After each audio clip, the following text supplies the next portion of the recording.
Okay. Okay, let's see here. Let me. Are we actually broadcasting on the?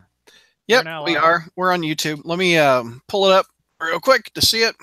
I've never had Brad do that before. Like, okay, let's go. That's something new from Brad. Well, we're out of curiosity. Why are we doing it? Why are we doing it in the afternoon this time as opposed to late night? Because I have the house to myself. Oh, well, what? That's a good reason than anything else. And I threw out the idea on Facebook, and everybody said sure. So I'm like, oh, okay. Yeah, because we won't need the copious amounts of caffeine at this time. So it's true. Well, considering that it's typically been single digits here for the last week, it's like I wasn't going anywhere today. That's funny. Okay, let's see here. I'll put it on Facebook. Okay. And let me Bogey. Let me embed it. Oh, I don't even have the thing on the front page anymore that has the video. Let's see here. Let me log in. Let's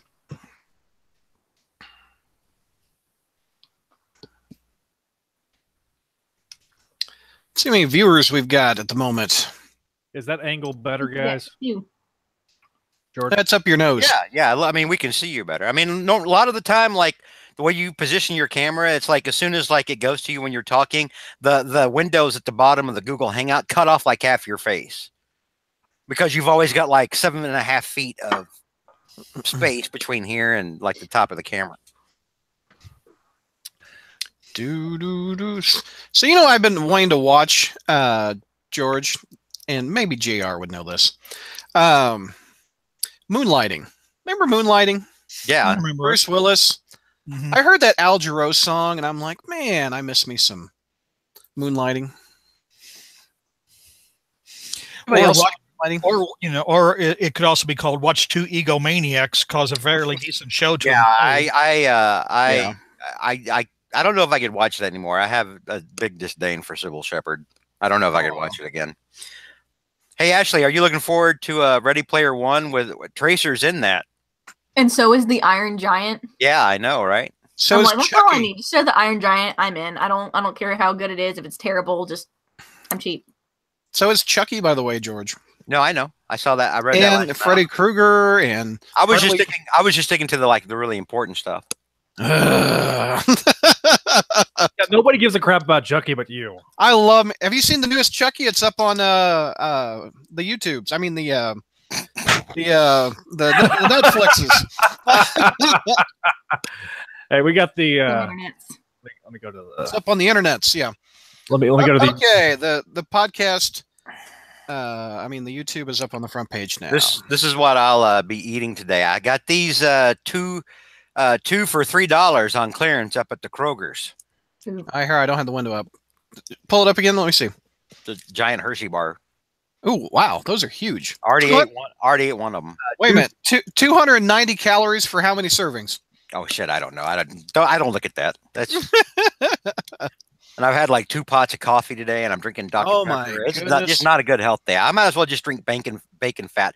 I swear, if my doctor could watch the podcast and see me doing all this and then see me smoking and everything, she would probably just drive to my house and say, hand me a loaded gun and say, here, this is quicker.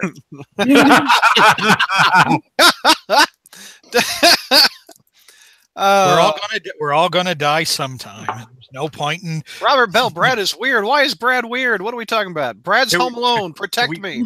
Brad is weird. My. Do we have time to go into that? Oh man. We could do 2 hours on that alone. Okay, coming down. 3, 2. Hey, Crawl Spacers, welcome to our January Spider Review show. Let's introduce the panel. We've got George. George, what's going on? Happy New Year, sir.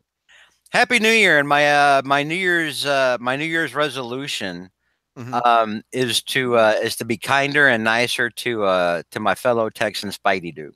All right. Of course, I mean, resolutions are meant to be broken. I mean, that's why people do them. That's the whole point of them. So, and I already took my first shot at him before the show even started. Yeah, you failed within the first 10 minutes. Yeah. Although in my defense, I don't think I was really trying. And we have Ashley. What's going on, Ashley? Happy New Year. Happy New Year. I think I've discovered my superpower. What is it? Well, it can neither be explained by science, nor does it allow me to live a normal life. See, when I get cold, because, we're having this little cold snap down here where it's been consistently in the 20s for the past 7 or so days.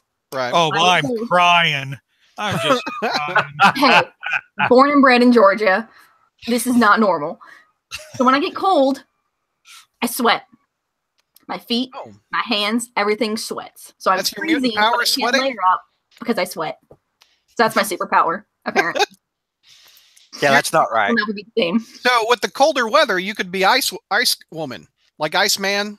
You could freeze it and slide all like Iceman, but a woman. I don't want anything to do with ice. I'm not an ice person. You're not an ice person. So basically, she's Elsa. Oh yeah, she's Elsa. There you go. Let it go. I'll take that. Okay. Going on, JR. Resolutions this year, JR? What you got? Well, my resolution is not to create a big mess in the bathtub when I finally slit my wrist. Oh, jeez. I got dark. Happy New Year. That escalated. JR, what the heck? All right, wow. Zach, what's going on, Zach? Oh, it's a wonderful new year. It's 2018. We're finally past the dregs of 2017. Mm-hmm. But yeah, I'm excited. I'm gonna try to be kinder and nicer to everybody else too. All right. So how are the dregs of 2018 going to be any better than the dregs of 2017? It's going to be a drag no matter what. Hornacek says, "Welcome to Sunday with JR." I'm getting married this year, so 2018's got that. There you go. Wouldn't it be cool if I was a multimillionaire? Wouldn't it be nice? Well, I'm inviting myself to your wedding, Ashley. I load the crawl space up into a plane, and we'd fly to Ashley's wedding. Wouldn't that be fun? There you go. Yeah. That's assuming some of us are invited, especially after JR's pool or his tub incident. Or actually, I'd fly everybody to JR's funeral. Either one of them. Choices. I was about to say, I think if the Ashley's going to hire security to preclude the possibility of any of the podcast people showing up. Yeah, no doubt. No one's welcome at the door. I think I would be invited. If I actually had a means to go, I think Ashley would probably say, "Hey, George, come." Hornacek wants to know if Ashley's wedding is going to be live streamed for the podcast. Well, my future in-laws are Filipino, so it will probably be meticulously documented through photos, video, and about any other means. So, hey, Ashley, if you and I are the same person and you're marrying Jack, does that mean I'm also marrying Jack? I guess so. Yeah. That's funny. I was thinking if you live stream the wedding, we can provide commentary during the Oh my God. Somebody put a YouTube live stream in the back of the church, and this will be awesome. Jack's like his knees starting to buckle. I was gonna read iTunes reviews, but we haven't had any since April, which I think is nuts. It's the longest stretch of lack of iTunes reviews. So please, if you like the show or you hate the show, I'll read either one of them on the air.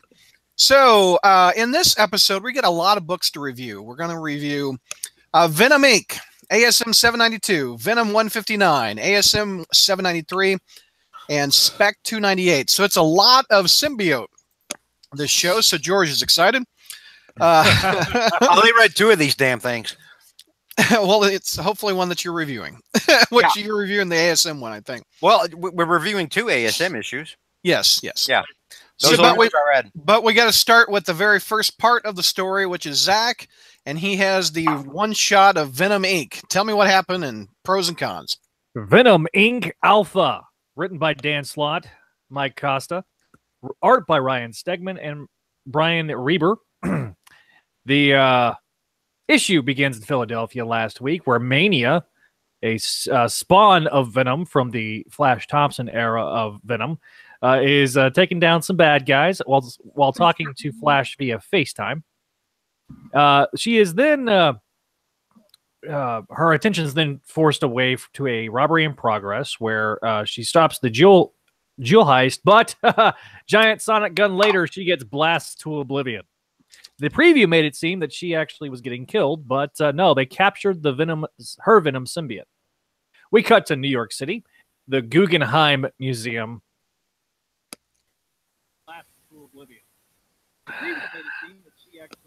And so then we have the Guggenheim Museum. Nobody caught that. Okay, anyway.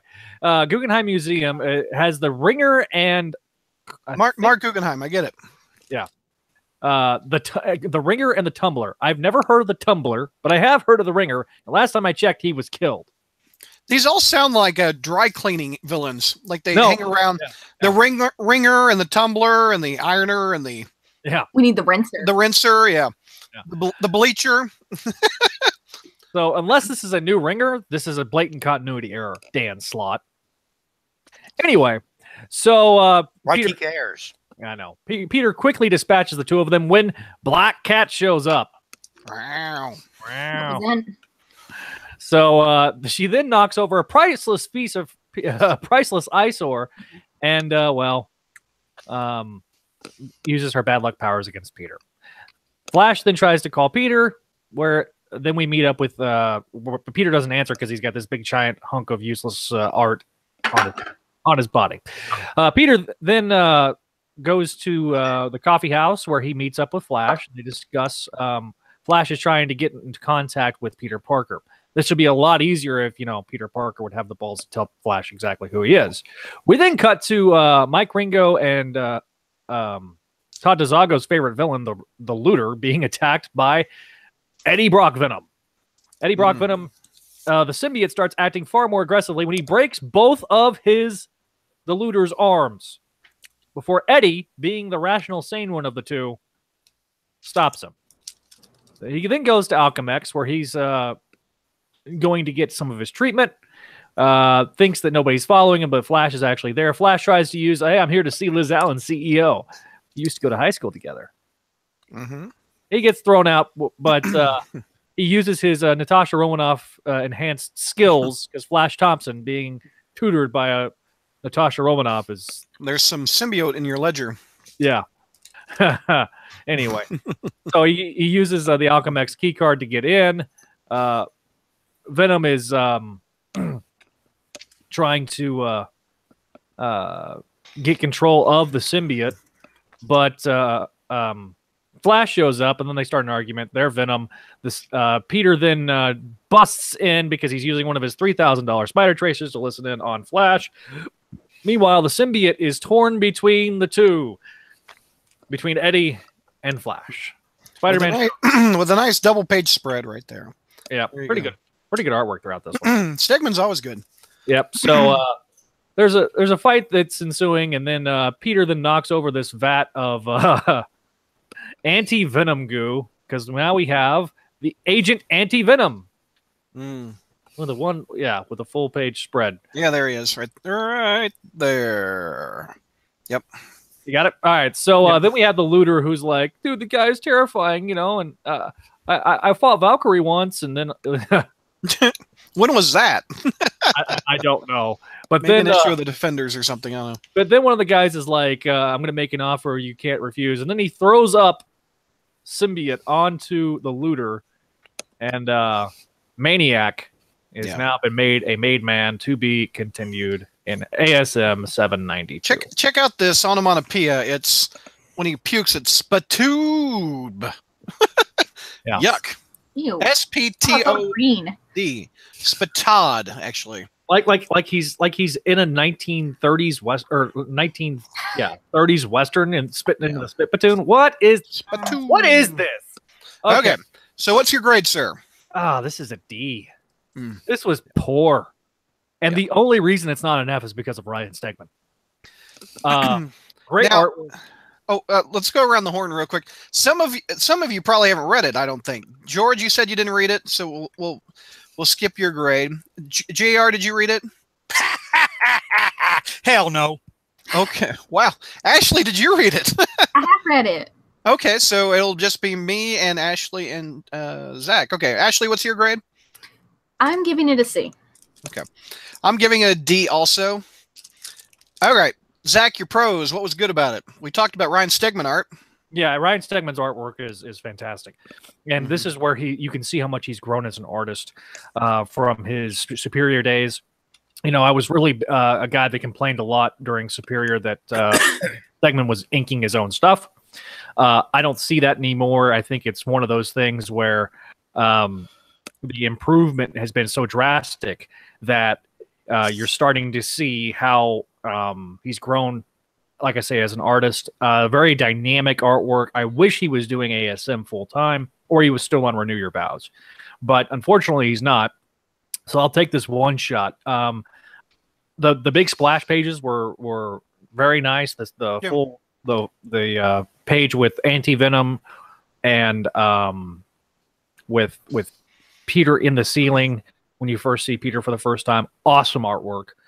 Black Cat still behaving out of character, but I felt like she's being a little more redeemed in this arc than we've seen. So that's a slight improvement over the god-awful characterization we've seen before, although that stupid costume is just... Ugh. What, the Black Cat costume? I hate eyes that. on her shoulders. Yes. Why does she have eyes on her shoulders? That doesn't Actually, do you like that costume? What's your opinion? I mean, there have been worse. Yeah. Oh, I I'm know. kind of ready. It's overshade is welcome. I'm not... Nah. There have been worse. It's not one of my favorites, but yeah, it's there. I'm dealing with it. It's not as bad as the 80s one. Don't you talk crap about that one. You don't like that one?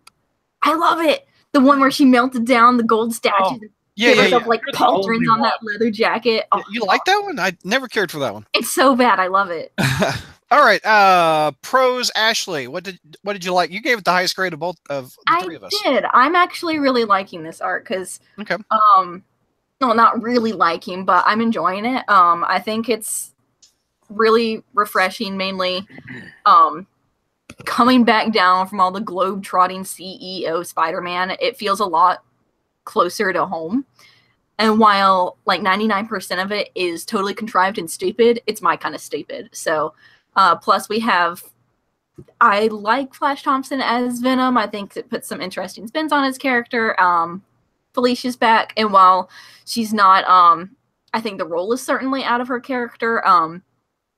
I think the way she's handling it feels much truer to her character than we've seen in the past. I'm glad she's not. She's in this arc with Spider-Man again, and she's not trying to kill him for stupid, contrived reasons that make me want to tear my eyes out. So we've seen that a lot toned down, and I'm just, we see her ambition, we see her competitiveness, and a lot of that really comes out in this arc, and I'm enjoying that. So Mike has just joined us, and evidently when he joined, George left. Oh, there. Speak of the devil. Speak of Mephisto. Okay. Look at this, George. Right when you left, Mike came on. So we gained one and lost one, and now we're even. Hey, McNulty, how you doing? Welcome, Mike. Hey, yeah. Just got here, folks. So it's all good. We just reviewed Venom Inc. We're doing the pros. We went through great. Did you read Venom Inc? Unfortunately, yes. So what was your grade on the one shot, the alpha issue? What was your grade? Oh gosh, I think if I'm trying to be generous, I think it might have been a C-. I'm not remember. It's probably closer to a D+ in retrospective, but yeah, it's that matches pretty much the whole panel. Yeah. So I actually liked it better than all of us. She gave us a C, I think is what she said. Okay. Zach is reviewing it. What's your con, sir? The contrived nature of the story. There's no build-up. There's no momentum. This was just like, okay, here, read this extra one shot. This could have easily been an issue that we could have gotten in ASM or Venom, one or the other. Mm-hmm. I really think that bringing Stegman on was a plus, but at the same time, it's very, very much feels like anytime you have a title that has the word alpha in it. This from a fan. especially when it comes to Spider-Man, you're doing it wrong. And so that negatively impacted the grade simply because I knew I have not read a good alpha issue. I've read okay alpha issues, but I've never read a good alpha issue. And even the alpha character was terrible. So, you just quit using the alpha and omega thing, and I think we'll be fine. Again, this should have been a this is something that's been lingering out there. What happened with Venom? I'm liking that we're getting this plot thread wrapped up, but at the same time, this was almost 2 years too late. Quite frankly. Yeah. And so after Flash left the Guardians of the Galaxy, this should have been done a year ago at the latest. And now we're just now getting into it at the end of 2017. I do like the fact that it's a self-contained arc and it's a self-contained event. But other than that, it's just it doesn't need to exist. Mike, what's some of your negatives or cons? I mean, well, one of the things that's probably kind of set me a little bit aback, and it kind of bleeds into the next part. Well, you kind of understand Spider-Man kind of has a very distrust of the Venom symbiote given his history. Does anyone remember what happened towards the end of Venom Space Knight? I'm sure you do, Brad, because you and I were probably the only ones who actually read it. Well, he landed back on Earth, and the symbiote left Flash and got on that one guy that was on there for 6 issues. Well, no. Before that, they cleansed the symbiote. They wanted. Yeah, there was a point where the symbiote rebonds with Spider-Man and explains his whole backstory and everything. And Spider-Man kind of goes, "Oh, now I kind of understand what you were kind of going through," and he apologizes and everything like this. That's completely gone out the window in this thing, because now Spider-Man's like, he's all kind of going all murder crazy on this thing. It's like, hey, I want this thing dead. I want his burned to the ground and all this other stuff. He just wants this thing to get eliminated. So if you kind of skipped everything that happened and what previously thing, okay, you get that.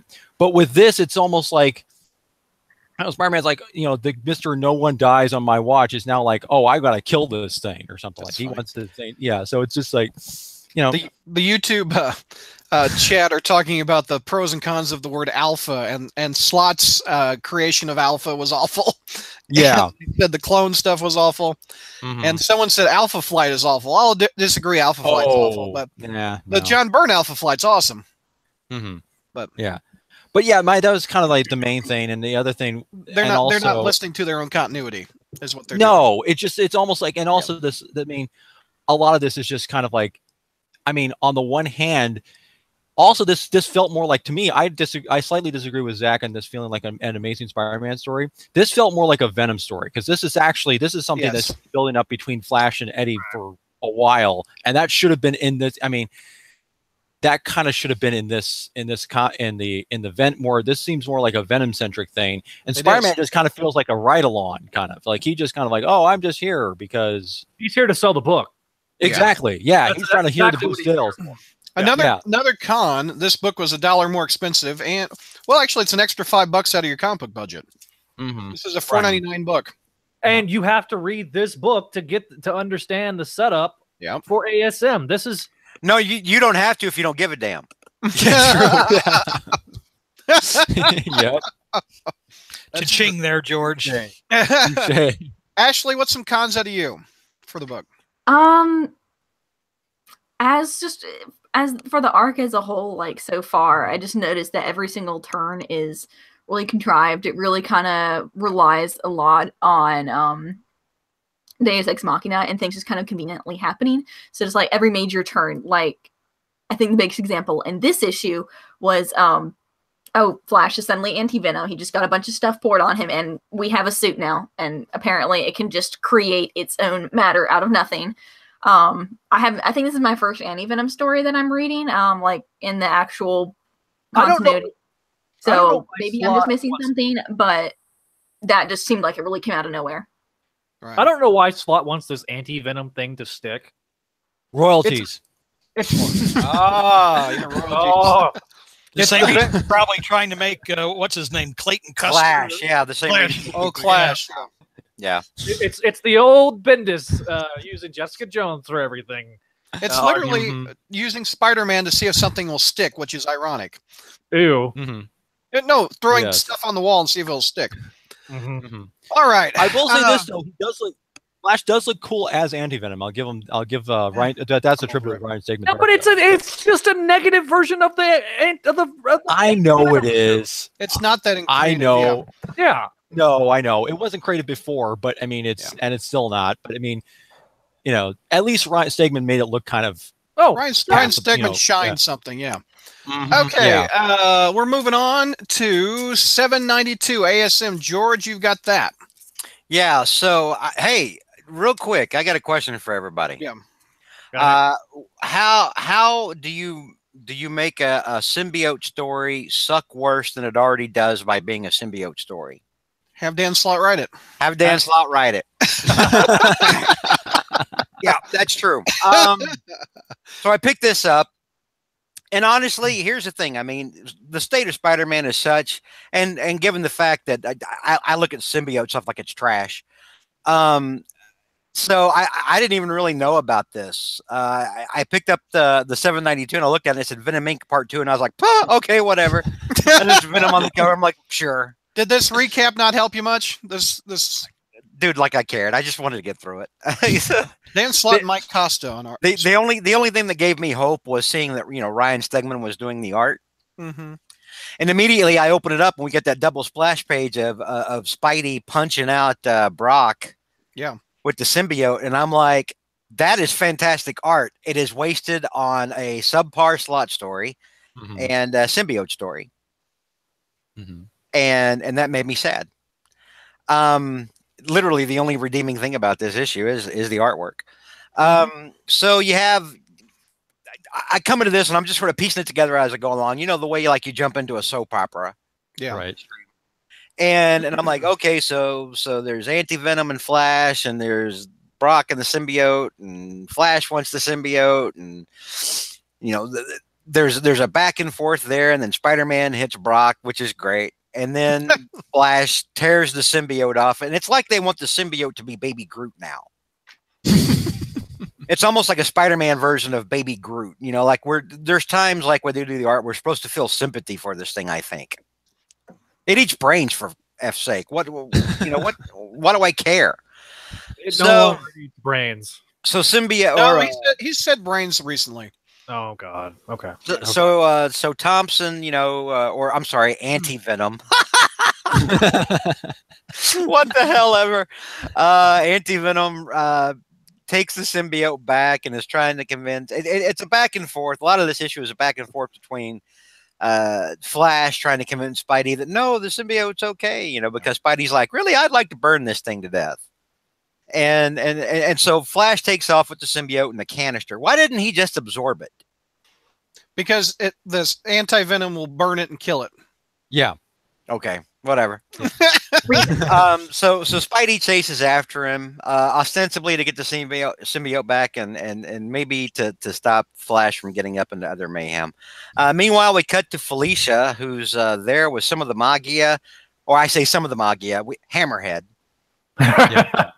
And then some other really spare villains like Melter, Killer Shrike, the Brothers Grimm. Yeah, 8 Ball. 8 Ball's there. Yep.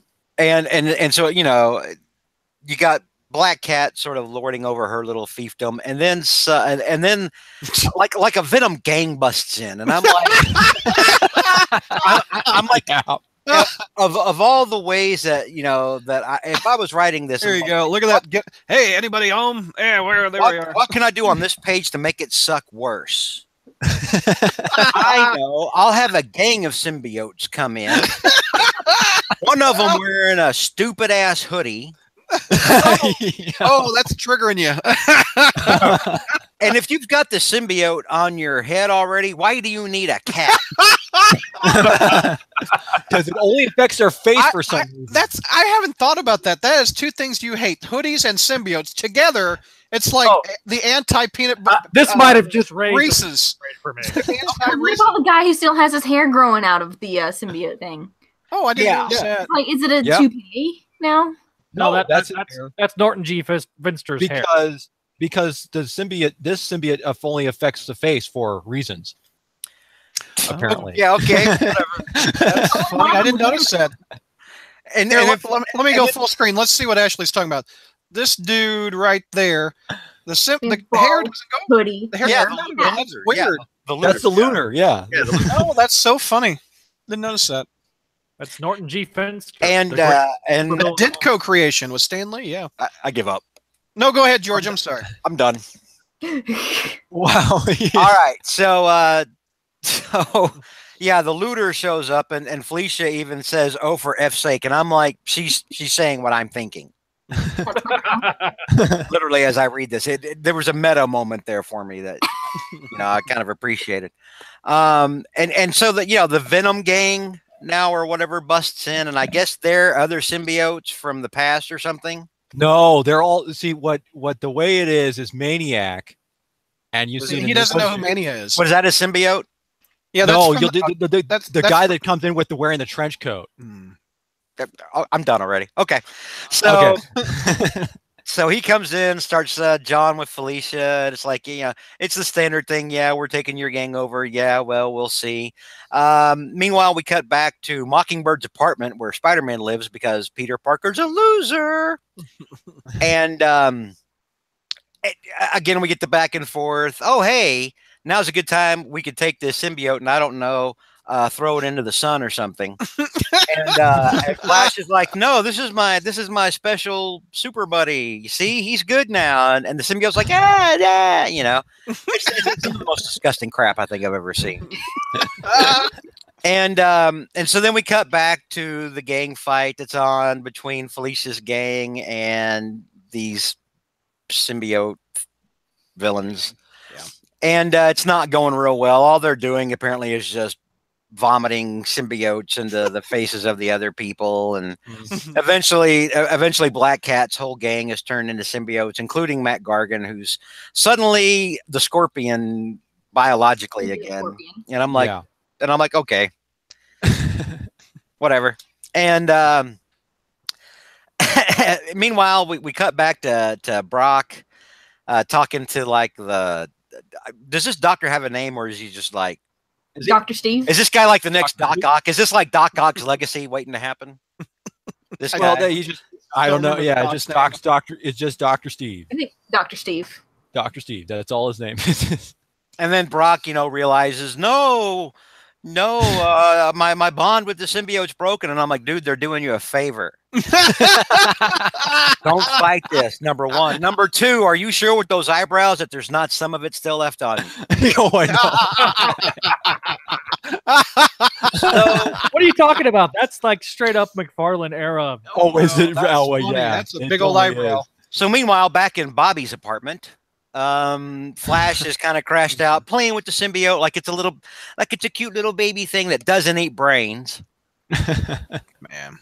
And Spidey uses part of it to make a symbiote detector, which actually that's legit. Not bad. Huh? That's something cool. And I'm like, how come that's never been done? In the 30 plus years we've had this spare ass villain. How does it convert to the electronic display though? Because reasons, damn it. Science. That's all. Okay. That's all it is. Listen. Slott takes so much shit from Doctor Who. Just be glad Spidey didn't get out a sonic screwdriver. All right. Let's call it for what it is. Oh hell. So it was funny. Recently, I saw somewhere where Slott was like, "This was my playlist for while I was writing Silver Surfer." It was like all Doctor Who music, and I was like, "No, you don't say." Shock. Yeah. Anyway, so Anti-Venom and Spidey dash off looking for symbiotes, and they find You forgot the small ad for the upcoming ASM Annual 41. Oh yeah. Yeah. Some freaks watching Betty. I cared. I was like, wait, okay. You think it's Ned Leeds? I don't. Yes. I don't give. Of course it is. I don't give a shit. Of course it is. I don't give a shit either way. And so they find what's left of Felicia and her gang because Felicia challenged what's his name? Maniac. Okay, sure. So she challenged him to a one-on-one fight, and I guess that went south because now she's a symbiote, and to be continued. Spidey and Anti-Venom versus a bunch of Venoms, whatever. And Venom 159, yeah. Yeah. Okay, George, I'm going to be shocked if it's but you're great. This is an F+.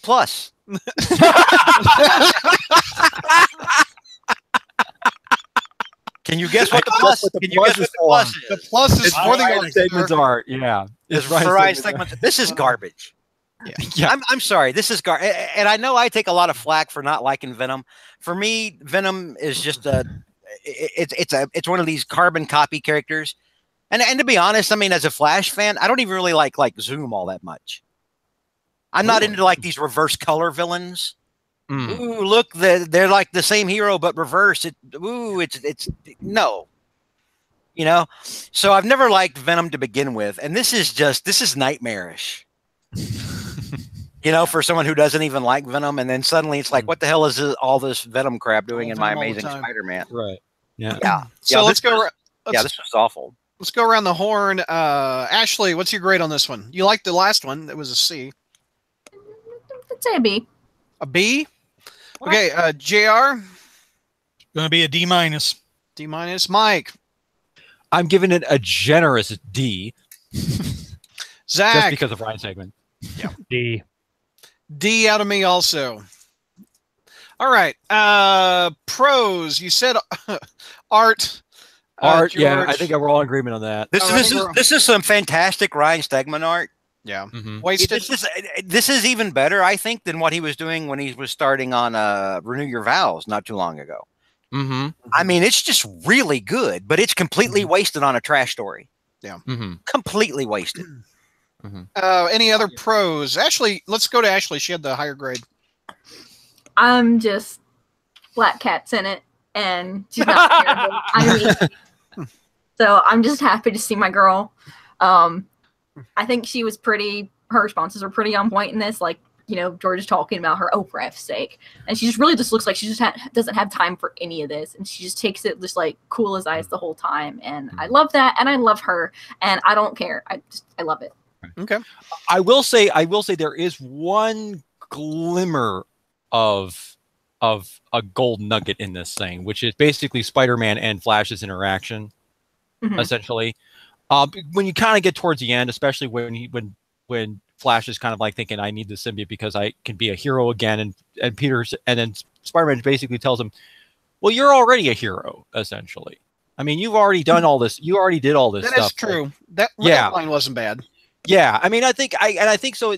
There was that kind of glimmer there where they kind of have that back and forth, and also with the fact where Flash admits, like, oh, you know, you dated Black Cat, me too, kind of thing. So it's like, because it's like, and you realize, oh yeah, that's right, Flash did date Felicia back in the day, and back in the 90s and stuff like that. So so there was some glimmer there that there was some they had some good repertoire there a little bit. But other than that, yeah, but.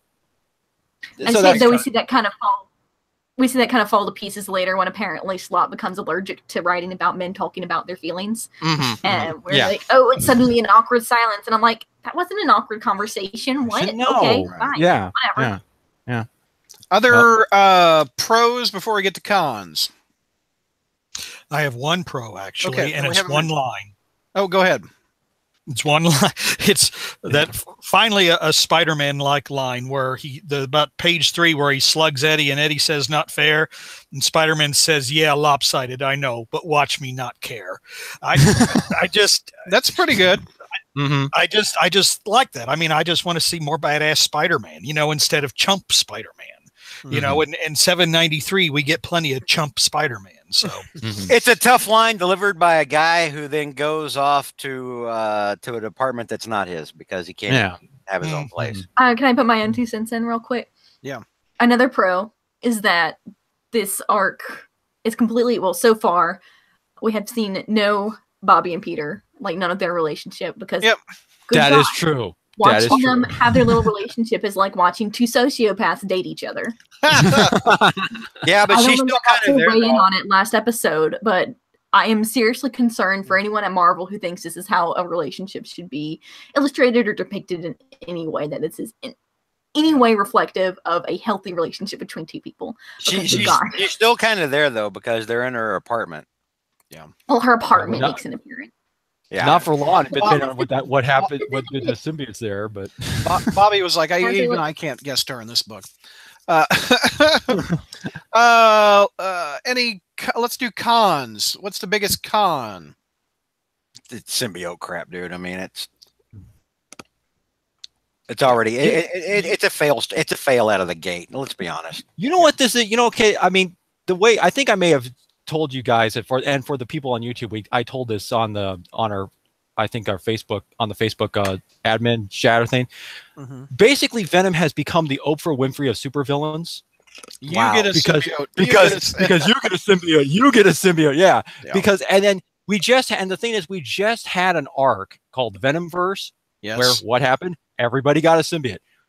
We're in this one where now it's a bunch of villains getting a symbiote. And then we're going to get into, and then after this one, there's a crossover between Venom and X-Men Blue, where guess what? The X-Men are going to get symbiotes. And then we find out a couple days ago that there's going to be another Venomverse like series or whatever. That's kind of is. Yeah, it's the movie coming out. Mm-hmm. Yeah, and it's his 30th anniversary. I know it's his 30th anniversary, but every single story now is all the same. Like, oh, everybody gets a symbiote and everything because it's like everything has to kind of copy like Spider-Man Web of Shadows or something because it's like it seems like that's the only story they've got left with Venom is like everyone gets a symbiote. And it's almost like advertising for the movie come up. You have to remind literally everyone who Venom is. You know what exacerbates this about how bad it is, though, is and of course I'm not reading all the other Venom garbage out there, but I'm just talking about this. Slott's writing style is already like bad anime. But this crap was like bad anime with ADHD. This was like anime that needed badly to be on Ritalin. Yeah. The thing that troubles me. I mean, this was like a bad 90s flashback. But then again, all 90s flashbacks are bad. So it's kind of redundant to say that. But I mean, it's just with all the symbiotes. I mean, it reminds me of like the what miniseries was it where we got like 5 symbiotes? Was that the Lethal Protector or whatever? But something like that. Yeah. But I mean, it's like if this character in this, trying to come into this without all this baggage that I carry for all kinds of baggage, but if I were truly interested in the Venom character and wanted to know what made it tick or wanted to know what made it so dangerous, this is one of the. I mean, this is a horrible story to do that because this character has just been completely eviscerated. It's not dangerous. It's a joke. Eddie Brock is a whiner. I mean, instead of a dangerous psychopath, I mean, the whole idea of the Venom symbiote is basically you get one dangerous psychopath, pair it with another dangerous psychopath who can't take responsibility for his own actions, and you have this alien form essentially that feeds him. You have a guy in Brock who can't take responsibility for his own actions, and then you have this symbiote which basically brings out the worst in him and is basically sitting there telling, "Yeah, Eddie, it's their fault. I mean, that should be, and Spider-Man can't track it. Spider-Man doesn't know whether it's coming or going. I mean, this should be, like I said, that's the Venom I think that people fell in love with. I think that's the Venom that was popular. But when you watch this, I mean, this is just, like I said, the symbiotes are everywhere. I mean, there's nothing unique about them. There's nothing dangerous about them. And then, and Flash is scratching on the back of its head like it's a cat. And like I said, Eddie is just whining. I mean, this is not like a dangerous psychopath. Can anybody at Marvel, is anybody actually sitting there saying we have taken this great villain and we have completely ruined him? We have completely ruined him. This is the definition of hack work, JR. Would you agree? Well, this right here. I think no. I think that's an insult to hacks. But you know what's sad about this? When they brought Eddie Brock back and made him Venom again, that was supposed to fix things. This has just made it worse. This story. There's a lot of issues that have occurred outside of this story arc that have come home to roost in this story arc. Quite frankly, first of all, JR is right. The fact that Venom is not a true villain, completely destroys the appeal of the character. Those that like the Lethal Protector bullshit, and that's what it is, excuse my language, but it's bullshit. That's why That's what the movie's based on too. I know, and that's why I'm not looking forward to the movie. Yeah. Quite frankly, it is one of the biggest blunders was making him an anti-hero. Yep. In 1993. And then you take that same concept of you got the good guy with Venom with Flash Thompson, and then you've got the Venom symbiote. That was an interesting dichotomy between the two, which led to an interesting era in Venom. However, if this is the result of that, it's just crap. It's garbage. You know, this is Venom's 30th anniversary this year, 2018. He was introduced in 1988. Yep. I think Venom was only good for 5 years. Yeah. From 88 to 93, that Lethal Protector was the turning point, and he's never gotten better. He's never gotten better as a character. He got marginally better when Flash Thompson got it. Right. But the 25 years of a failed villain just sucks with so much potential in that first 5 years. Well, I mean, speaking of failed, go ahead, Zach. You look at every other medium that Venom appears in. There's a reason they don't make him a anti-hero. They make him a true villain. They make him a antithesis, and I know George doesn't like this concept, but they make him an antithesis to Peter Parker. Not just from the elemental standpoint of Norman Osborn and Doc Ock, thematically speaking, but an actual true blue, dark side of Spider-Man. You look at the 90s show, you look at Spectacular, you even look at the god-awful Ultimate. Venom is a villain. He works best as a villain. Yeah. This is such a hatchet job to a character that really should be a villain and nothing else. Yeah. Speaking of failed villains, the villain in this one, Lee Price, who was lasted 6 issues in the first one, which everyone kind of hated for good reason. Wasn't he in the first Guardians of the Galaxy movie? Lee Price? Yeah, what Lee Price in the first Guardians of the Galaxy movie? Didn't he play that blue guy or something? Okay. All right. Lee Pace.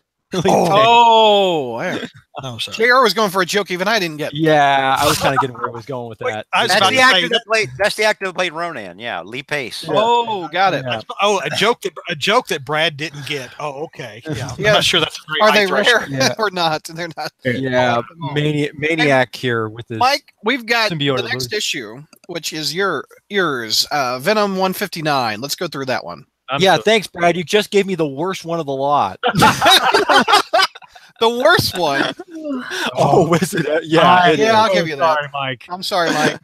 Okay. You know how you can tell this is okay. Now of course you're probably thinking, wait a minute, how can anything be worse than the last one we just read? Well, because since it's written by Mike Costa. well, we get this one, and we also get Gerardo Sandoval in art. Real quick, Mike, have you been reading the Venom book up to this one? Yeah, I kind of have. I don't think that book has been horrible. No, it's just this one has been bad in general. This particular arc because so we start off, I guess, with Eddie. He's sitting in the park, all feeling sorry for himself, and there's a brother and sister with a dog, and the dog snarls at him, and Eddie is kind of doing this kind of going into this Zen-like thing where he's thinking, okay, just suppress your anger, your angry feelings and not kick the dog. And he's like, I can just calm myself, and I can just really. Here, I can let me show some images. There you go. I'm not gonna kick the dog. I'm not gonna kick the dog. I'm not gonna kick the dog. I'm not gonna kick the dog. The dog. He says, just suppress this anger and just have this calm serenity now. And for some reason, this allows him to kind of sense where the symbiote might be, and he just lets his feet carry him where he goes, and just kind of, just walks away, kind of thing. And we get back to Spider-Man and Flash team up, and they're fighting everybody and his brother with the symbiote gang, whom I think Maniac, the main villain, calls his made men.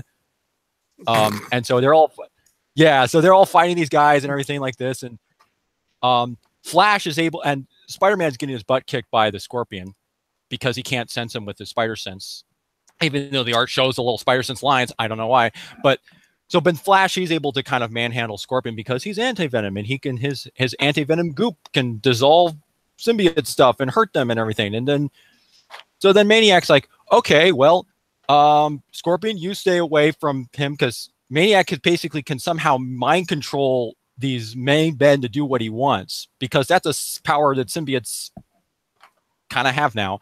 And he's telling them to kind of, Scorpion, you stay back. The rest of you guys just pile up on them and try to go after him. I believe we cut back to Bobby's apartment where the symbiote is like, kind of like acting like a dog wants to get out and take a leak, but he can't because everything is. A lot of dogs in this book. But because he's like struggling to the bathroom, he's thrashing around because because before they left, Flash and Spidey, they kind of blocked the door off with a towel and they closed the window latch. I don't know why the symbiote can't open the window and get out, but he can't. The symbiote peed on the floor again. Yeah. The bathtub is plugged and everything except for the sink. So the symbiote's able to slip through the sink drainage and go down into it. By the way, we cut back. Did you see the art on this? It's the sequence doesn't work for me.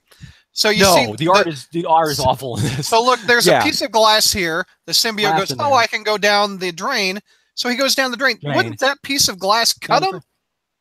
No, because he's liquid. Goes around it. He's viscous. He's like oil slick. He can just it just goes right through him. It just looked like it sliced him a little bit. But yeah, but he doesn't bleed bread. He just bleeds black goo. I don't bleed. Okay, so we go back to the fight. And and then we get to a point where Maniac decides to sick. I believe he tells Black Cat to go after him. Mm-hmm. And then Black Cat, she leaps on Anti-Venom, and Flash is trying to plead to her, "Hey, it's me. You remember we used to date and everything."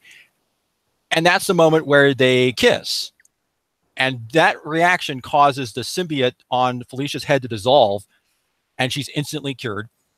And then she goes back and he's like, and that's the moment where I'm sure Ashley is going to get all disappointed in her gal, because Felicia decides to rename herself Frady Cat because she decides, I'm out of here. So she kind of gets up to cries of the rafters and just bails. Ooh. No, you called her Frady Cat. Yeah. She kind of bails out of the situation because she figures, there's no way I can fight all these guys. And while she does this, she just so happens to land on Brock, who's still going through his Zen-like, I can just walk towards wherever the symbiote is, and just happens to land on him. And she says, she looks at Brock, I knew it. I knew this was something you did. And so she decides, come on, let's go. And she basically grabs his arm and just drags him away, because it turns out that Brock was actually somehow in tune with the Maniac's symbiote or something. As they're doing this, we cut back to a bunch of construction workers who are basically talking about dinosaurs in the sewers, which is basically a reference to an earlier arc of Venom and everything. Stegron, yeah, the Stegron arc, yeah. And so he's like, he says, yeah, well, I heard in the news that there were some dinosaurs down there, and there's like, and the other guy's like, that's fake news. You can't trust that kind of stuff and everything. And then Stegron's fake news. Sure enough, George, you all right? and that's when the symbiote comes through because he's here's I'm sorry, McNulty, I don't mean to interrupt. But here's the thing, Brad. You asked me if I'm. Oh no, go ahead. We're going to be talking about symbiotes for probably another 30-40 minutes. This is like having hemorrhoids. Literally none of this is enjoyable.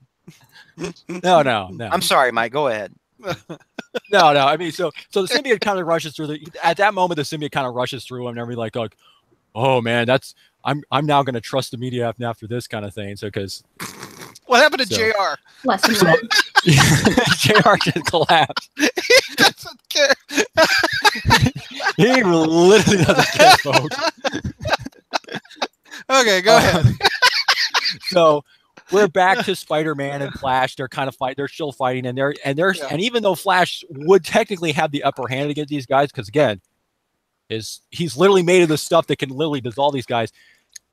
He's still getting overwhelmed by all these B and D and C list, villains that these guys should be cleaning their clock with. And so Spidey's like, "Don't worry, Flash, I've got a plan." And he grabs one of these guys, who I think is Melter or whatever, and he blasts the ceiling of this thing. So he's thinking, oh, because fire hurts symbiotes. I don't know why a symbiote guy has a fire, has a blowtorch or flamethrower on, but whatever. He blasts the ceiling, and and in Spidey's brilliance, he basically knocks him and Flash out with the ceiling falling on them. Somehow, and then completely avoiding the bad guys. Apparently, they kind of managed to get out of the way because apparently Peter's spider sense did not detect this because of the symbiotes and all that stuff. So then Flash and Felicia and AKA Freddy Cat and Eddie Brock, they're kind of like Ashley, are you okay? They're now I'll be okay. Well, she yeah, but they're running through the alley, and she's like basically telling Eddie the situation, and then Eddie's like, "No, wait, stop." He says, because he's still in his Zen mode. I sense my friend. I sense my friend, even though it's been perked from my system. Even though it's been perked by my system, and so he gets enveloped by the Venom symbiote, and he's back to being all Venom again. And and then we get in with the issue with Flash and Spidey. They're kind of chained up, and Flash and Peter does a complete 180 from last issue. Goes, you know what, Flash? You're taking over the symbiote, and you being as kind of a symbiote thing. He says, you've kind of done good as Venom and now anti-Venom. I'm Prime Dane now, and of course we find that they're captured by these guys, and some bad stuff is going to happen to them until we'll be continuing the next issue. So, Mike, your grade? I'm really tempted to give this an F. I really am, because I do it. Yes. I was leaning D-, but what the heck? I'll just go full on F with this. Wow. Mike, you rarely give Fs too, man. This was I know. I'm thinking at the time, okay, maybe there's something salvageable about this because of the Black Cat Flash thing, but no, it just in retrospect, it's just like now. Let's go around the horn. Ashley, what would you give this one? C-. C-. George. Oh, you didn't read it. JR, you didn't read it either. Come think of it. Zach, go ahead, Zach. Oh, this is an F. Okay. Absolute fail. I'll give it the highest grade and give it a D-. What's the highest grade? Ashley gave it a high grade. Ashley had the high. She had the C. I'm sorry. Sorry. C-. Okay. Okay, so Mike, your pros. Really? I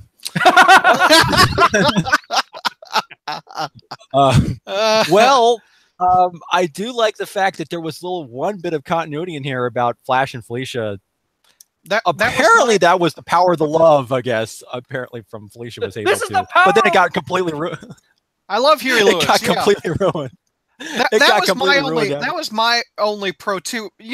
I like when they reference older stuff, but then they totally botched it because Felicia hates Eddie Brock and the symbiote, and at one point she goes, "This is my kind of guy," or something like that. Yeah, you wouldn't do that. You go and run away from all the bad guys, team up on like the one guy that you like apparently are still like, oh hey, I'm cool with him, but you see Venom, who I think, correct me if I'm wrong, was the last time you saw him was during Maximum Carnage. He was freaking the heck out, and rightly so. But she's not like Venom. I'm like, what is this? Not like no, go run away again. Come on. And what is it? ASM 316 where Venom beats her? Broke her. Yeah, they don't have a good history. No, they do not. Slash. But she bashes her face in the wall. wall. It's like scratching or something. Yeah, Venom bashes her face. If someone bashes your face in the wall, you don't forget it unless you're a Marvel writer. Right. I think the idea was supposed to be like B figures. Oh, since she's dealing with symbiotes, maybe Eddie could be like the enemy of my enemy is my friend kind of thing. But even so, that is a little like she's a very emotional character. She if she has a bad experience with someone, she's gonna remember that. She can hold a grudge like no one's doing. The line, I quote, "I knew you were my lucky guy." There's no way that character says that. Go home. Well, the only reason why she says it is because she's Black Cat. Go home, sweetie. Bye, Felicia. Bye, Felicia. Yeah, she's Frady Cat in this issue. Like I said, that's her name. That's her name in this. That's her name in this. She's had a rough got to night. be confused. She read the plot of this book and is confused. I think she just ran into two of her exes. She's having a rough time. It's just a little emotional. It just makes no sense that they reference something from the 90s with Flash and Felicia dating, and then they don't reference something from the 90s, which she got beat. If you're gonna reference continuity, get it right. Dude, this is all hot trash. I keep thinking back to everybody who's ever been mad at me while I've been with Crawl Space, who's ever been pissed off that I didn't like the symbiote or that I'm always talking about. Dude, all of this garbage underscores what I've been saying for years. This is trash. Every bit of symbiote, it's like C-grade horror stuff. I mean, literally, it's the nadir of Spider-Man storytelling. This is garbage. And by the way, speaking of the whole, going back to the whole Felicia thing, where she's able to resist, kind of still has some implied that that's the reason why she was able to kiss Flash, because she was able to, had enough willpower to resist Maniac's mental commands, which I'll get into that next. That's that. The next issue is going to really go into issues, problems there. Yeah. But the thing which really kind of bugged me too was the art in this thing was the Gerardo Sandoval stuff. I mean, this thing was just all perspective was all off. You got foreshadowing issues and everything. It was just like, and the thing is, this was, I mean, say what you will about Slott, at least he has kind of stuff in there that kind of feels like there's, no, this was pretty thin though. No, because I know I didn't say it was good. 793 are also hot trash. I know I didn't say it was necessarily good. I didn't necessarily was good stuffing, but at least there was something This kind of felt like this was literally like just one big protracted fight thing, and that's about it. And it just feels like this was extremely thin, and it just also to feel like the other thing too. Remember how in the last issue we had all these maid guys, they were still talking and everything. Here, they don't. Maniac's guys are like all these mindless kind of drones kind of thing all of a sudden. So I'm convinced that even though the story, this quote unquote story, is credited to Dan Slott and Mike Costa, I don't think they're actually talking to each other about this. No, I think they just have a basic outline and they just said, "Oh, you do your own thing, you do your own thing," and they're not actually communicating here about what exactly the thing is. So, Hornacek, I'm glad you liked my "Bye Felicia" joke. I thought that. Thank you. Anything else needs to be said about the issue? Should we just move on? I do want to point out the last page because something I just realized, and I'm cracking up about it. But the symbiote 8-ball head man is a riot. Oh my god! Yeah, he's got the one little thing. He's got the little like an angry eye. I'm like, oh my god, angry eye thing. I love it. It's awful. This artwork is some of the worst symbiote related artwork I've seen since the 90s. And I didn't get a chance to really go into any of my stuff, but again, we're using a same entire plot point of symbiotes using plumbing to get around. We saw this in the 1990s during the Web of Carnage arc. So, GTFO. Oh God, this is all so bad. George is kidding. Broken. Maybe the symbiote should open a plumbing business. A plumbing business. God, it burns. What would it be called? Symbiote Venom Rooter. Venom Rooter. If you've got symbiote in your pipes, we'll clean it out. Okay, all right. Venom basically goes like, "Hey, I'm the Tiny Bowl Man." And let's just move the hell on. Seriously, the longer we keep, all right.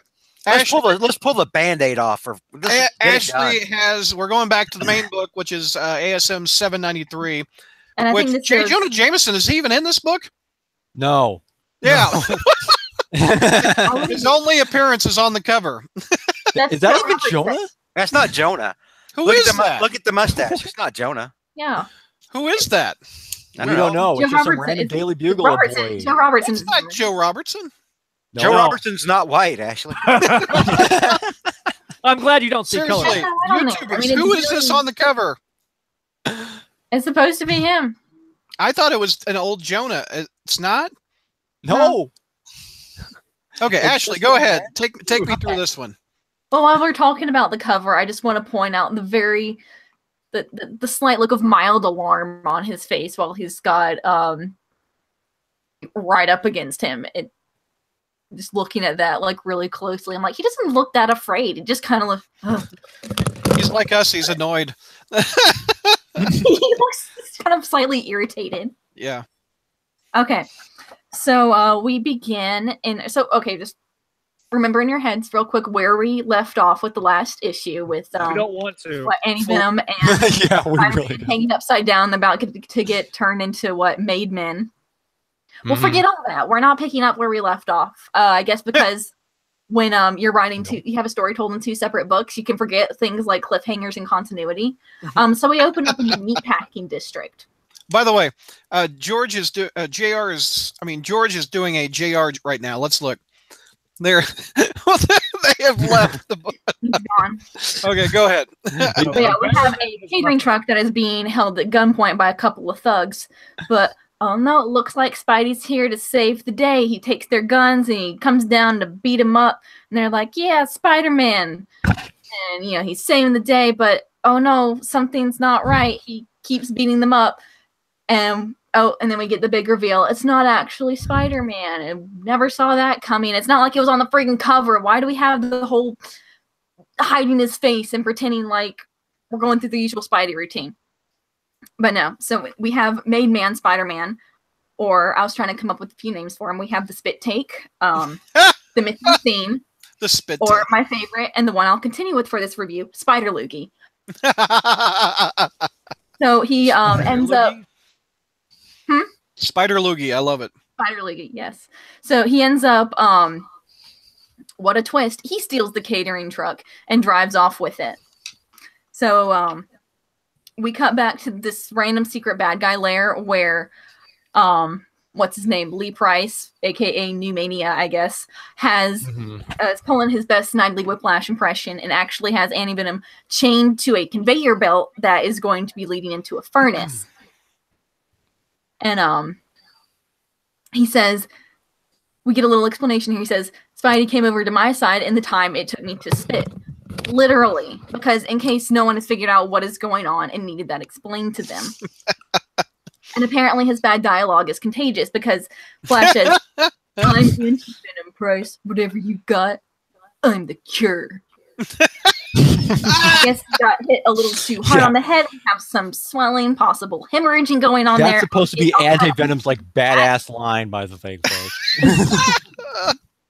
So, Mania's not impressed. He flips the switch and starts the conveyor belt going into the furnace, and then he leaves for reasons. There's literally no explanation. He just leaves. But it's okay because Deus Ex Mania drops in to save Flash from to pull him out of the conveyor belt. Deus Ex Mania. That's she's her real name's Mania. Yeah. Yeah, she's not she doesn't have the symbiote, but she still has some abilities called Hellfire because she has this magic symbol on her chest, whatever. So she pulls Flash out of the furnace, saves him. We have some boring catch-up exposition to explain, you're supposed to be in Philadelphia and you're now here in New York. Oh, they left the hospital. And no, I'm not having it. But they agree to team up to fix Spider Loogie's face and to team up and figure out what's going on with him and turn him back from being evil. So we cut over again.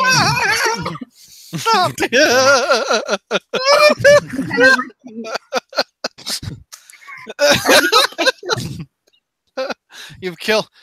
Here, let me go. We've killed. George is dead. George died. This is some of the shittiest story stuff. I mean, just listen to it. No, I'm not talking about you. No, I'm just talking about everything that we're having to cover. This is some of the worst crap we've seen, and that's saying a lot. We've been through some shit. I'm sorry, Ashley. I didn't mean to interrupt you. Oh man, that's funny. Let it out. So we go to Dr. Steve's office at Alchemax, where Venom is waiting for him and says, "Oh, we need the anti-venom," but that's all since 1 or 2 issues ago. Liz Allen's already caught wind of everything that happened and has had it all moved to an extra secure location. Black Cat is now doing her best stealing cat impersonation, reviving a decade-old meme. She is here to watch you have private conversations that actually aren't being recorded because she's put all the security footage on loop. Classic. And she drops down and says they're going to ring this extra secure location out of the doctor so they can go get their hands on some anti-venom. We cut again to just a random street where Mania Price, there's too much going on here. And none of it's good. None of it's good. Anywhere you cut is a bad cut. Has intercepted Spider Loogie with the catering truck. Apparently that's where he had to run off to meet him in the middle of a random street. And he's just talking him up, and we get to see how under his control Spider Loogie is over here. And we have some tasteless jokes about, I'm going to dress you up in a French maid outfit. And Spider Loogie's like, oh, I'd do it too. Just give me the word, boss. I really want to dress up. He's really disappointed when, he's like, no, we have better things to move on to. And apparently what his big master plan is here, Lee Price Mania, is that he's trying to capitalize and hijack Black Cat's jobs that she had planned. So he's trying to get her attention because he wants Senpai to notice him, I guess, and draw her out. So there's been breaking news apparently that Price shows Spider Loogie on his phone that's been put out by the Daily Bugle talking about rash of highway robberies, 7 trucks hijacked in one night by mystery bandit. And this apparently offends Spider Loogie that he's not getting the proper credit he deserves for stealing these catering trucks. And so he decides he's going to go in and give them a one-on-one. I don't know why. This is to put him in the Daily Bugle so we can have our fight scene later. Exactly. There you go. Because plot. Yeah. No, because slot. Yeah, the slot demands it.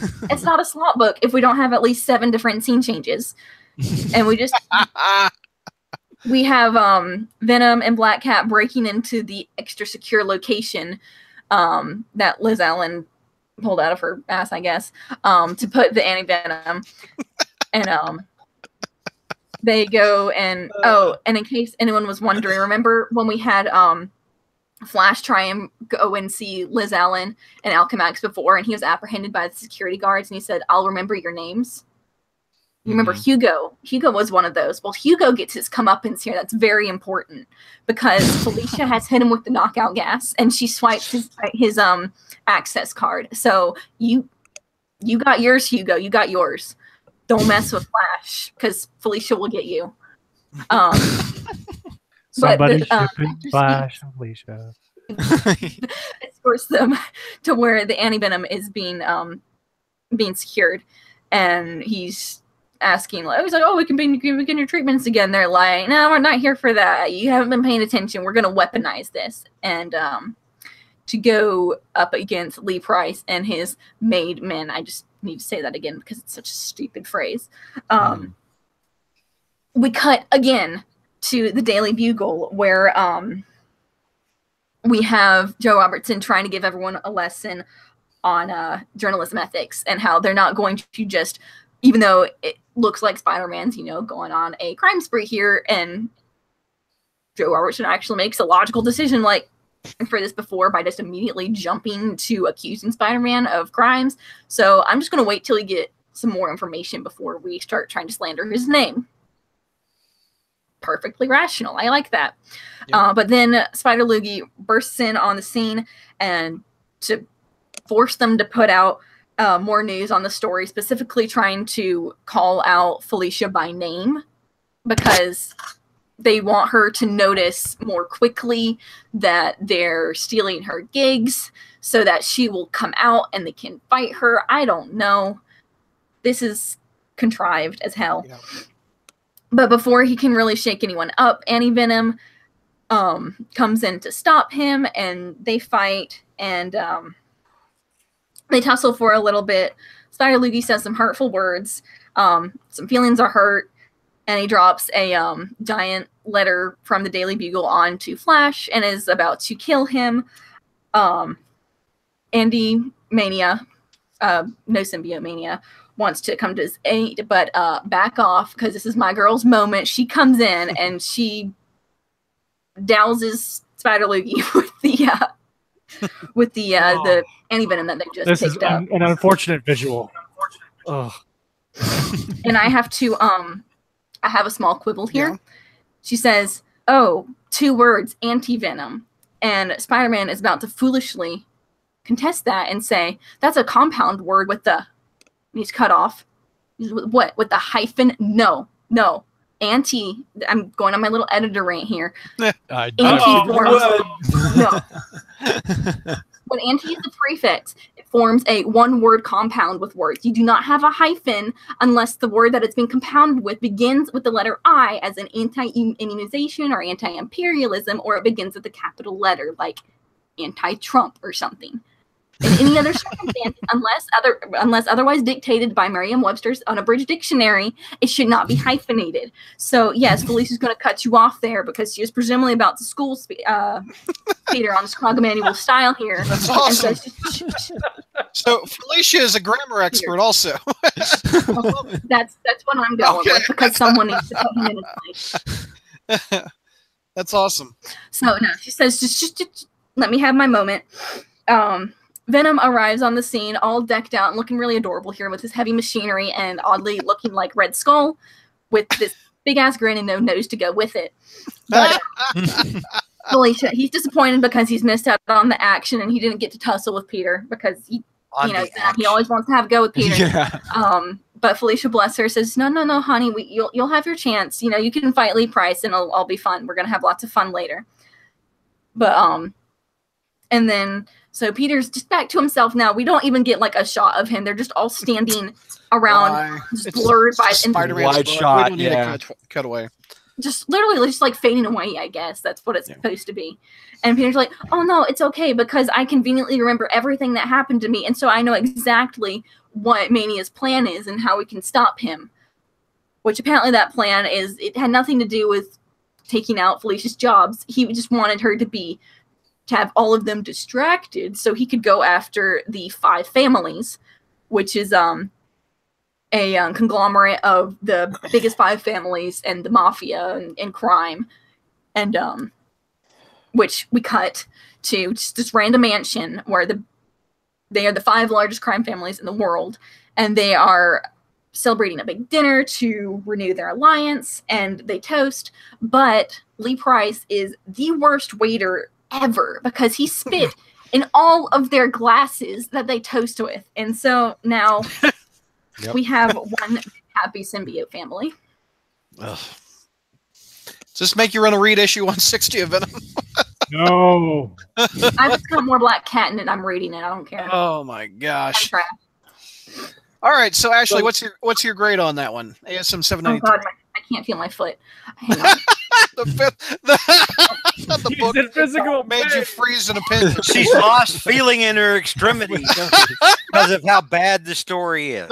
That's a first. So, y'all know that this is contrived and stupid, but as I've said before, it's my kind of trash. So I'm giving it a B- because I'm just. Aww. Because it's just the reason terrible. I did give the book to you is there's a lot of Felicia in it. I know, I was so happy.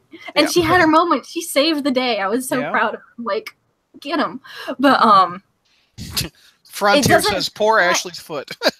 Oh God, no, I'm getting feeling back in my legs again. Oh. Okay. She's gonna have to walk around after we get done with this review. What I get for sitting on my feet. Oh God. So you give it a B. Let's go around the horn. George. B-. Oh, B-. Here, let me go full screen. There's George's grade. What does a poop emoji equal, George? That's like below an F. JR, do you have any props? What's yours? I don't have any props yet. But right now we're still at the D-. Okay, Mike. We're going with D- also. Yeah. Zach. Oh, this is an F. And this is not the first time Venom is missing a nose, I might add. But, yeah, this is an F. Not even Ryan Stegman could save this from a anything above an F. This is absolute just garbage. D for me also. Ashley, you gave it a B. You liked the Felicia moments, obviously. Yes, and I just want to be perfectly clear. I know this is terrible. I fully embrace it as trash, as the trash that it is. But it does not contain any of the things that truly offend me. Like where we have, whenever Slott tries to write some kind of emotional conflict that always just fails because it's so transparent, and you just see through it immediately, and you're like, this is a non-issue, like what we had in the Clone Saga. That was abhorrent. Oh! Ow! No, no. Wait a minute. Most recent one. Hang on, Ashley. So you're saying that as an editor, as someone who is an editor professionally, Yes. that bad writing, that hack storytelling that's not offensive to you? That doesn't trigger you at all? I edit. I'm insulted by how bad this is. You haven't read what I've had to edit, so Fair enough. Fair it's enough. not that kind of trash. Fair It's enough. not slush pile trash. But no, it doesn't have. We don't see Peter like moping on himself over something that he doesn't actually need to be guilty about. We don't see Peter failing to take responsibility for anything. We don't see a lot of Peter in general. With how Peter's being written lately is a good thing. So I think while it is kind of a strike against it, it's just kind of working in this arc's favor because it's just kind of swept behind a corner where we don't have to look at it. So, any other pros at anybody? Just probably the Ryan Stegman art. I think I do like the fact that he kind of that there are some certain little touches that he puts in here, like the fact that it's not just simply snowing; it's sleet, and the way that it's kind of in there. There's also, I think there was something else in there that was the way there was one panel I was kind of impressed by because it was a detail that I don't think many artists would try to do. And when Venom is in the room with Dr. Steve and you see the desk bow like that, and he just landed on there, so it shows like the weight of him and the bulk and the size and everything, and how the stuff is scattered on the floor. He's a great artist. There's some nice detail that he throws in there that he takes time with, unlike the writers in this story. Oh, not fired. let me see. I have one pro. Go ahead. When Peter pulls the U on Venom. No. I'm actually going to get to that point when we he's made that joke before. Oh no, it's not about the joke. Oh, go ahead. Well, go ahead, Mike. What were you going to say about it? Well, no, I'm going to wait for pros or cons because I have a whole list of okay, nitpick extravaganzas.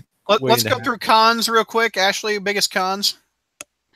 Yeah, just again, this is just contrived and stupid as hell. Anytime there's a big turn in the plot, there's just something just very swift and convenient to move the story forward at whatever cost. So I think my biggest beef was Spider-Man just suddenly being like, "Oh, okay, and I know what the bad guy's planning, and let's just go, guys." I'm like, come on. But the voice of Spider-Man was just awful too. Yeah, Spider-Loogie. What? Yeah, Spider-Loogie. I'm sorry, just awful. Yeah. Peter's characterization in this entire arc has been terrible. Yeah, I'll give you that. Nothing in this arc has been Peter Parker. This entire arc? Where have you been the last few years, Jack? I know. Being specific to the story that we're reviewing there, Berryman. Yes, I know Peter Parker's been awful for the last, 10 years, but especially in this story because nothing makes sense. I love how Joe Robinson's like, "Oh, you're being mind controlled?" Okay. Yeah. And did we ever find out who the heck that guy is? No. Is he a writer in the Daily Bugle? We don't know. He's just some random dude. He's a random dude. Quit trying to. I swear it was meant to be Jonah. But Jonah doesn't work there. Robertson. Tell Alex Ross. He doesn't have a mustache. That mustache is all wrong. I thought he had a mustache. Well, and on top of this, Alex Ross probably got the overall plot, drew the cover from okay, Peter goes to Daily Bugle. Oh, I'll draw him kind of like Jonah. Yeah. And then, it's just awful. Awful. Well, ahead, here's my whole whole nerdy nitpick extravaganza here with this, because this was a plethora of you have Andy Mania show up. So for those who don't know, she has she's kind of has this thing called the Hell Mark, where she's kind of somewhat demon possessed. Which you have to know that if you read the Venom book, yeah, which the symbiote's supposed to keep at bay. Well, apparently, because otherwise she would be all possessed and evil. No, she's actually good in this. Also, her Hellmark looks like the Star of David, so instead of a pentagram, but that's whatever. Like I said, also Flash, even though he's a symbiote, somehow survives fire, which is the symbiote's number one weakness. Don't know how he managed to, get away from that. You've also got the fact that the whole fight scene where the pulling down the letter and stuff like that. Pay a close attention to where everyone is positioned in those panels. Spidey knocks Manny off the ledge. Flash Thompson is in the web, and so it's like straight ahead, right? So then the next panel show where Spider-Man slings a web at the U sign. The next panel shows that Flash has kind of moved off to the side, so he's pulling her up from an angle, and then the U falls on top of him. But the B's still intact, which means he had to move across a letter. So he's pulling her from an angle, and it falls off, and then Spidey's on the other side. It's just really confusing. And then we get to what Lee Price's actual plan is, because earlier in the issue tells Spidey, okay, I'm robbing these catering trucks because these were the trucks that Felicia was going to rob. And we find out that those catering trucks are supposed to be that he's trying to get in on the inside in this Five Families thing, right? But Felicia says that she had an invitation to this mob family place. Well, if that's the case, why did she rob why was she planning on robbing the trucks to disguise her men and everything? Dude, you're trying. I know I'm overthinking this thing. I realize that. Bullshit hack story. You're putting more analytical power into something than was spent to write it in the first place. I realize that I am. I realize that. I'm thinking, and the whole point of this thing is no one at the Spider office is kind of sit down and think and even give an iota of thought to the logistics of this thing. No, because apparently they don't. Because they don't. It's just no. Yeah, they just want to okay, we're just going to have, again, because we just want to have them fight symbiotes, and we want to have an evil Spider-Man. They expect people just to buy it because it's symbiote shit. And here's the thing with that. Mm-hmm. They're right. Yeah, people will pick this shit up just because it's got symbiotes in it. So why do they even need to bother? Yeah. Uh-huh. Right. I'll go back to sleep. Yeah. Oh no. I mean, I agree with you 100%, George. I mean, because it's just everything about this. It just feels like it's got to this point where it feels like, okay, we got to basically, again, it goes back to Dan Slott's major problem here is that he just always feels the need to pack a whole bunch of stuff in, and it's almost like, oh, I have to have certain characters do this and this and this to get to this to get to here. But there's no rhyme or reason for how they get there. It's just so long as they get there, it's all good. But this is just and the thing is, it's always you can kind of see this happening. Like the closer he gets to the end, it's more like, oh, I got to rush and get to there real fast and just try. I don't care, and I don't care how I get to the end as long as I get to the end. Because everything has to everything has to kind of have everything has to go along these has to have correspond to what I've envisioned ahead of time. Yeah. But not a logical end. Let's just get there. No. If it makes any sense at all. Yeah. Right. Any other cons before we move on? Yeah. Well, just the fact that Spider-Man is not the hero of the story. Nope. He spends his time being mind controlled by the villain. Yep. It's like, I mean, I'm sick of those stories where Spider-Man, like I said, is not the hero of the story. And I tell you, I mean, this whole fixation on the Five Families and the Italian mob still being in control of everything. Well, one, I thought the Kingpin controlled everything. Or is the Kingpin not in charge of everything? Like, he's the mayor of New York. He's the mayor now. He's Jameson's successor. But he's still not in control, right? Wait. Is that for real? Yeah. Yes. Yeah. He's the mayor of New York City. If you read Daredevil, which is a much better book, by the way, Daredevil's a real good book. He finagled his way into the mayor office. So and so like the wheels are so off. the largest crime families in the world are all white Italians. I mean, the Russians aren't there, the Yakuza's not there, the Mexicans aren't there. I mean, this is like the 1950s version of organized crime. So now those are just my comments. Yeah. Well, JR, we know that but we can't have the Asian gangs in there because Spider-Man feels bad about being. That's right. If we don't have any other comments, let's move on to the last book of the month. I did forget. I said I would touch on it in the last review. Oh, go ahead. Sorry. I failed to this review, so continuity error on my part. But the fact that Spider-Man was so easily controlled by the main symbiote, when police can just push through it with the power of love once had. Not even the power of love, just love of that once existed at some point. The power of some X's won't compel her, basically. Yeah. Just Felicia's just got so much more mental stamina and fortitude than Peter can ever dream of, apparently. Oh, which, I mean, I can accept that, but and Price even tells Flash, like, he says, "Oh yeah, it's like Peter just welcomed my little Loogie to become Spider Loogie. He was all for it."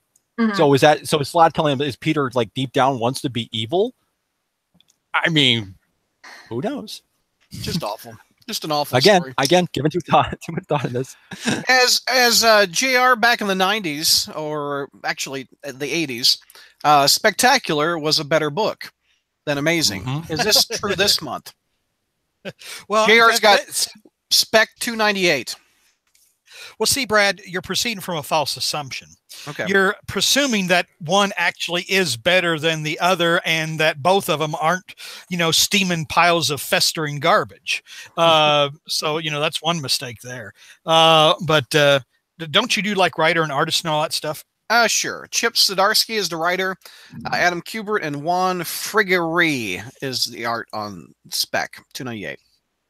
All right. I won't address Black Panther being on the cover yet because I address Black Panther's presence a little bit later. So we'll start out with the juvenile front page summary of events again.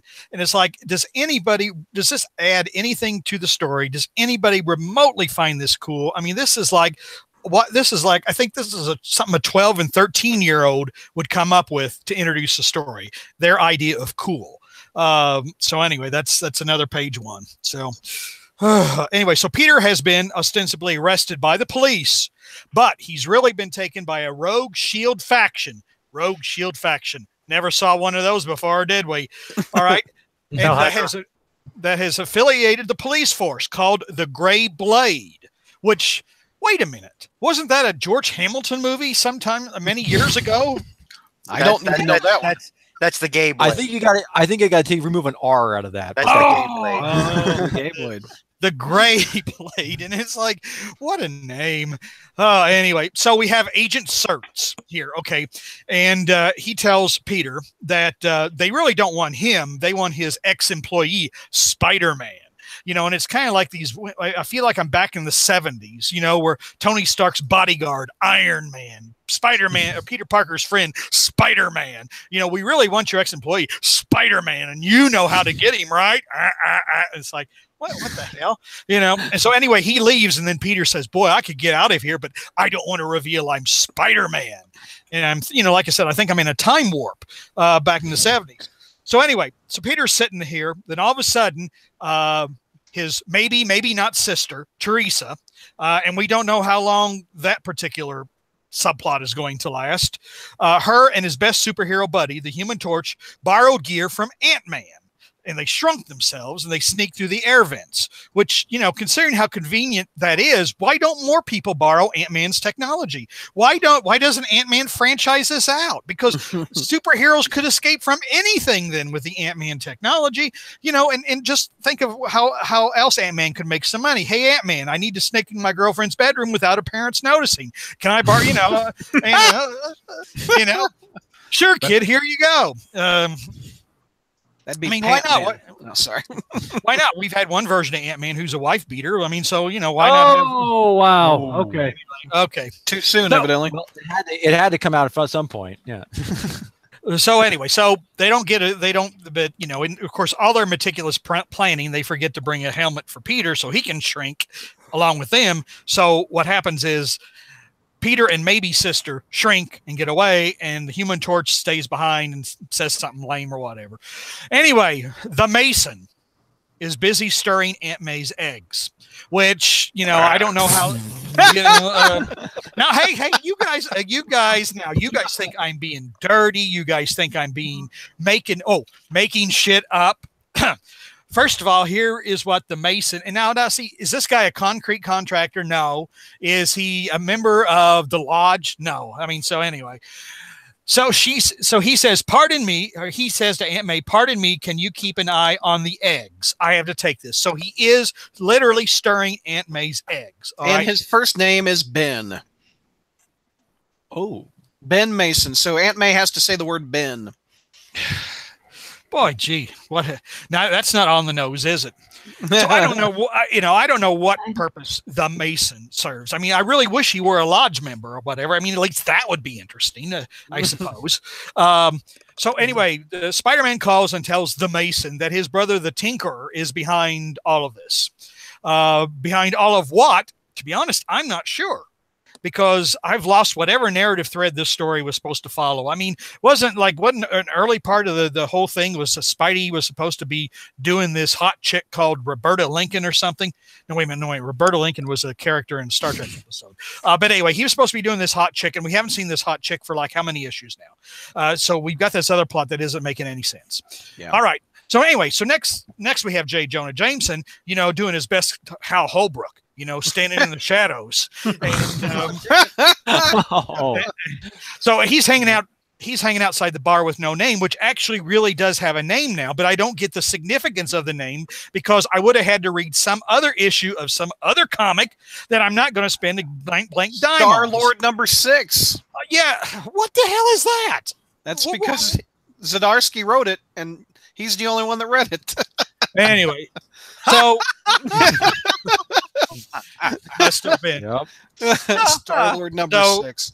So Jonah's been standing there waiting for a B-list villain to come out of the bar, which surely that can't take very long at all. So the Shocker wanders out.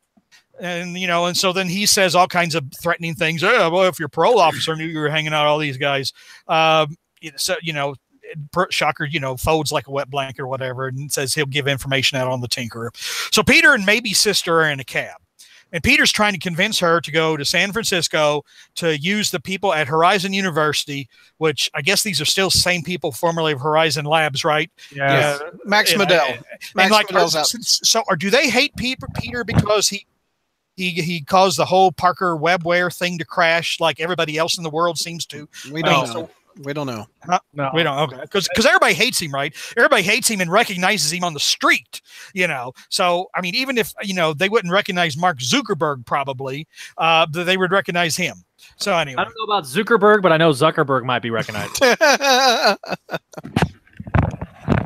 That's the Northeast Ohio pronunciation. Don't give me those Texas pronunciations. You know? All right. And oh, by the way, when are you guys going to split into 5 states like you're allowed to anyway? Because I see that flag hanging up in your, you're not something of a nationalist there, are you? Anyway, although I wouldn't mind if California seceded, frankly. Well, you're getting off the road here. No, I'm not. Spider-Man's in a cab. Oh, but we brought up San Francisco, and that brings up all sorts of California hate that I have. But anyway, so he's trying to, you know, Peter says, you got to go to San Francisco, and I'm going to stay down here and take care of Agent Search because he's really the bad guy, but I got to draw a bead on the Tinkerer.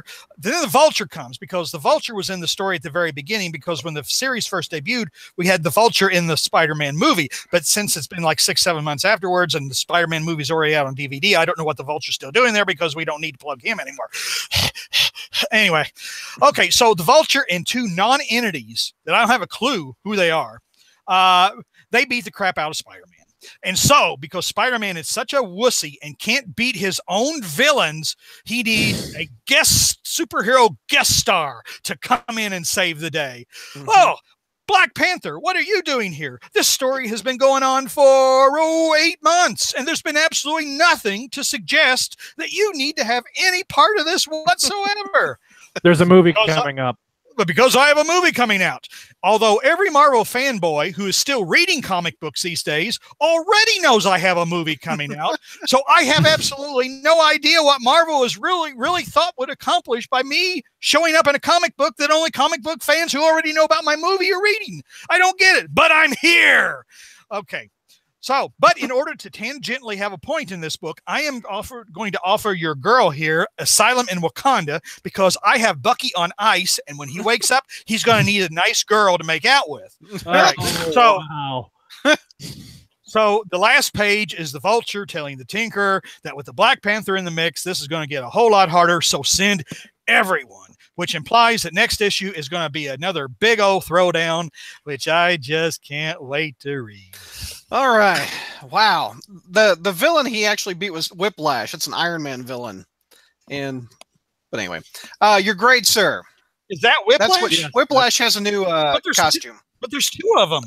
No, aren't there? No, there's just one villain. It's the Vulture and Whiplash is what I see.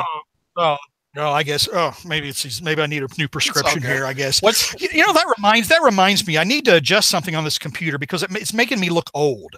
I mean, it's projecting. No, you are. Anyway. What are you talking about?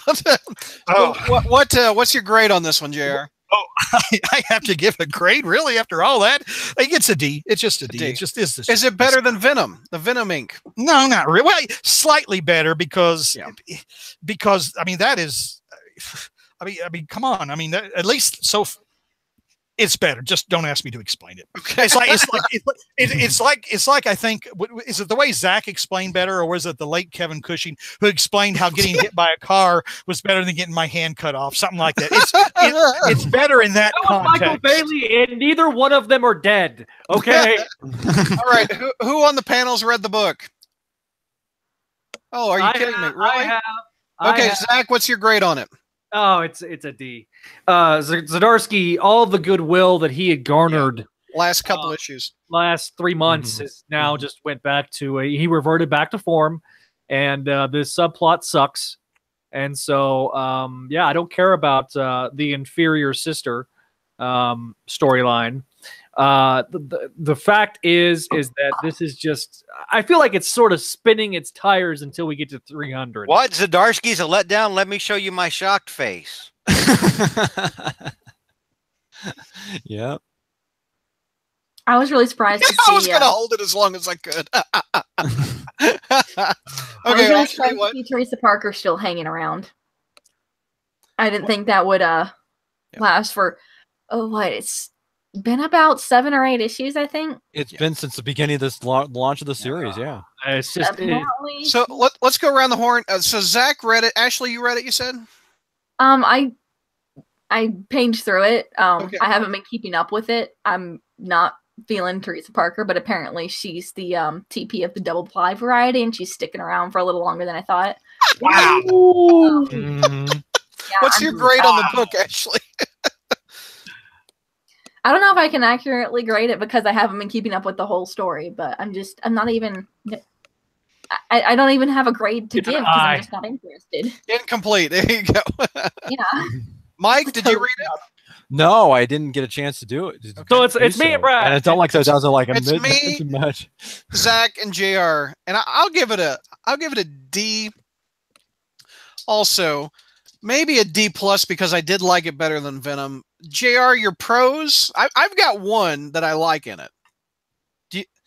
None.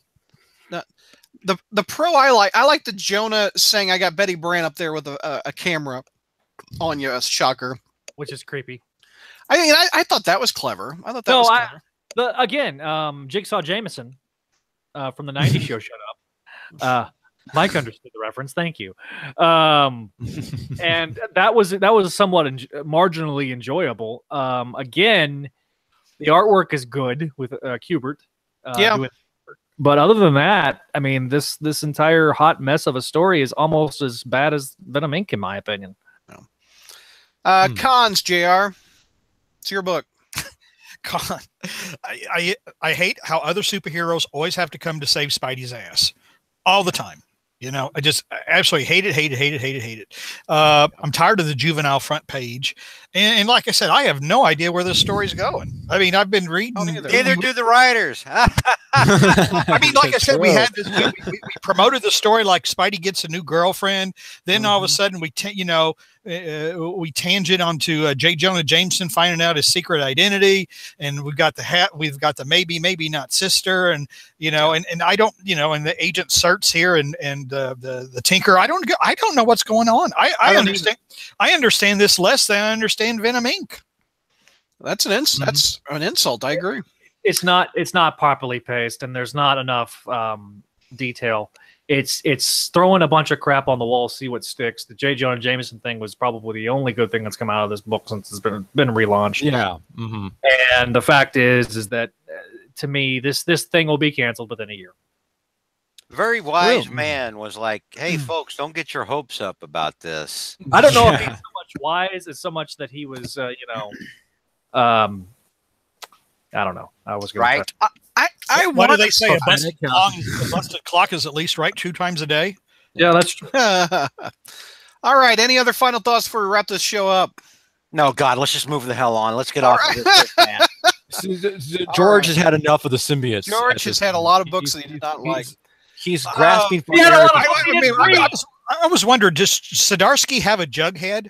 What does Zdarsky's jughead look like? Because Neo says, I have a friend who puts Zdarsky on a pedestal because of his jughead.